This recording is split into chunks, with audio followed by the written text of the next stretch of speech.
Welcome back. We're at the World of Wellness. It's the Wine of Wellness Week, number 97. I'm running out of fingers. I have to use my toes to count. Number 97, we've been doing these. And this is in honor of the international icon, our friend, our leader, Dr. James Weiner. May he rest in peace. Hopefully, he's looking down at our show and he's smiling and proud of us. He is, and he's we- not resting, though. He No. never did. And he's not in peace. He's not in peace. Yeah. No. So He's happy, though. Yeah, we are excited to have the show today. We're doing the Wine of Wellness Week.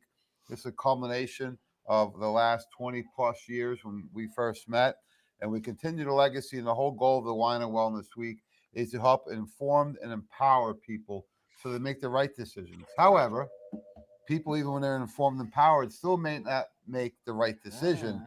And today, you know, they would say the student becomes the teacher. This is a role reversal because you want to talk about somebody who is empowered and somebody who is for medical freedoms and who is for education, has dedicated his life to it.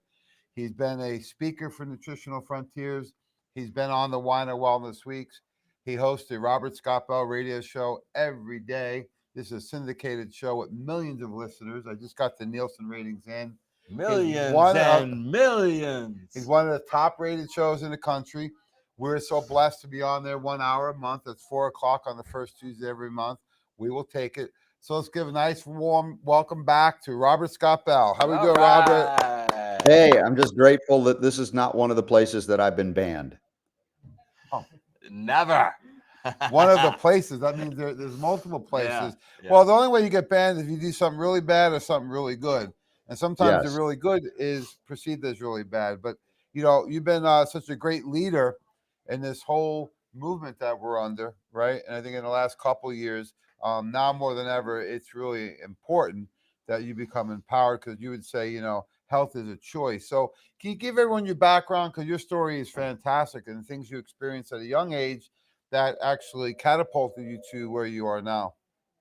Yeah, there's a platform of chronic disease from almost the day I was born in back in the 1960s, just to say how old I am. But I was a canary in the coal mine. I had a lot of the ailments and illnesses that have become far too commonplace in young people, much less old people, you know, at the time. Chronic inflammatory conditions, digestive disorders, skin rashes that would not remediate unless you put steroids on them.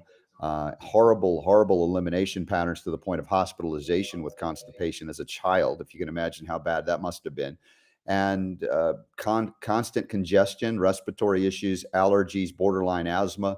And it was just a nightmare looking back, although it was the only body I knew that I had. So it was just how I felt. Also lack of energy as a child, even though I would plow through it as a kid and do things. I was active in the midst of all of these chronic ailments. When I was a little kid playing soccer, at a certain point I injured my knees. They developed like inflammation and water. I had to have them drained. And the doctor said, you need to get off of land-based activities. They sent me into the pool. I became a swimmer, which was great. But it was still, why should I have all this inflammatory issues? I even had a tachycardia, a heart issue at a certain point. And this was at my collegiate years. And that was the point after 10 years of allergy injections that I got so fed up with modern medicine. I just didn't know where else to go. My uncle, the doctor, told me not to become a doctor because he saw how disastrous it was becoming with government interference and all of this. And I didn't understand it because I always wanted to grow up to be a doctor. But at the time at university, when the docs said they don't even know why I'm sick, and the best they could hope for is that I would grow out of it, I realized this is not a profession that I want to be a part of, because if I did to others what they did to me, drugging me all the time, injecting me all the time, I would have been miserable. And my Uncle Bob, the doctor, knew it. And it wasn't until 4 or 5 years later, answer to prayers, when I was ready, I was introduced to homeopathic medicine and went organic in terms of food choices, began detoxifying my liver, began supplementing minerals that were not in my diet. And a couple of intense years at the beginning to overcome the majority of my ailments, especially all of the respiratory allergies that I lived with my whole life to that point. And then I realized, my gosh, this is something that none of my family knew, none of my friends knew. Nobody in America seems to know anymore. The history of medicine in America is replete with natural medicine, herbal medicine, naturopathic medicine, homeopathic medicine. And so I dove headlong